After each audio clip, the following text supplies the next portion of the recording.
ചേച്ചിയുടെ രണ്ടാമത്തെ മോൻ ഉണ്ടാവാൻ കാരണം ദിലീപേട്ട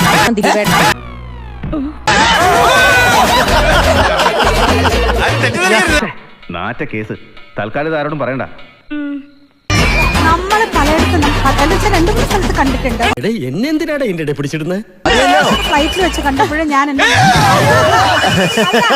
ആ മോനെ ഞാൻ പരിചയപ്പെട്ട മോനുമായിട്ട് നമ്മൾ വർത്തമാനമൊക്കെ പറഞ്ഞായിരുന്നു. ഇത് വടി കൊടുത്ത് അടി വാങ്ങുന്ന പരിപാടിയാണല്ലോ ബാബു. ഇതിന്റെ ഇടയിൽ കറക്റ്റ് പോലെ ക്ലാരിറ്റി വേണം. നീ നല്ല ചുട്ട മറുപടി കൊടുത്തോടാ. ചുട്ടു കൊടുക്കും. സംഗീതവും തമാശയാണ് എന്റെ. പക്ഷെ നമ്മള് ഒരു ട്രാജഡിയില നിർത്തിയേക്കല. അല്ല അങ്ങോട്ട് വരികയാണ്. അല്ലല്ല എന്തറിയോ, ഫൈനല് ഇതിന് ക്ലാരിറ്റി ഇല്ലെങ്കിൽ ട്രാജഡി ആവും. എന്താ എന്റെ ഉദ്ദേശം? എന്റെ മോനെ മുഴുഗർഭിണിയായിരുന്നപ്പോ കുബേരൻ കാണാൻ പോയി.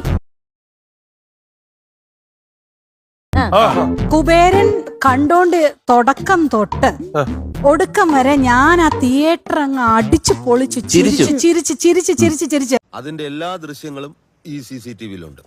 കൊച്ചി 27-ാം തീയതി പുറക്കണ്ട സിനിമ ഇറങ്ങിയപ്പോ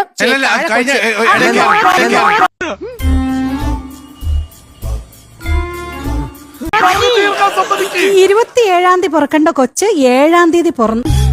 അങ്ങനല്ല ഞാൻ കേട്ടത്. ആ സിനിമ തിയേറ്ററിൽ തന്നെ സംഭവിച്ചു. അവൻ ആദ്യമായിട്ട് സംസാരിച്ചതെന്നറിയോ?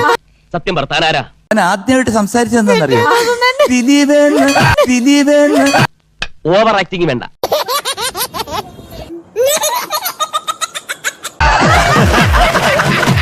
ഞാനങ്ങ് ഭയങ്കരമായിട്ട് ചിരിച്ചു മറിഞ്ഞു. ഈ കുട്ടി തലേ ദിവസം എന്ത് ഇത്ര ആയാസപ്പെട്ടേന്ന് ചോദിച്ചു. ഞാൻ പറഞ്ഞു ഒന്നും പറയണ്ട, ദിലീപേട്ടന്റെ കുബേരൻ സിനിമ കണ്ടതാണ് പ്രശ്നമായി പോയെന്ന് പറഞ്ഞു. ഈ മുട്ടാലങ്ങട് കേട്ടി തന്നാലുണ്ടല്ലോ, അടുത്ത ഗുരുവായൂർ ഏകാദശിക്ക് പിന്നെ ഞാൻ ഈ കാലെടുക്കുള്ളൂ. പുതിയൊരു ടാഗ് സുഖപ്രസവത്തിന് എനിക്ക് ചിന്തിക്കാൻ കഴിയുന്നില്ല. പുതിയൊരു ടാഗ് സുഖപ്രസവത്തിന് ദിലീപിന്റെ സിനിമ. എനിക്ക് ഫീൽ ചെയ്തിട്ടൊന്നുമില്ല, അതോർത്ത് വിഷമിക്കണ്ട.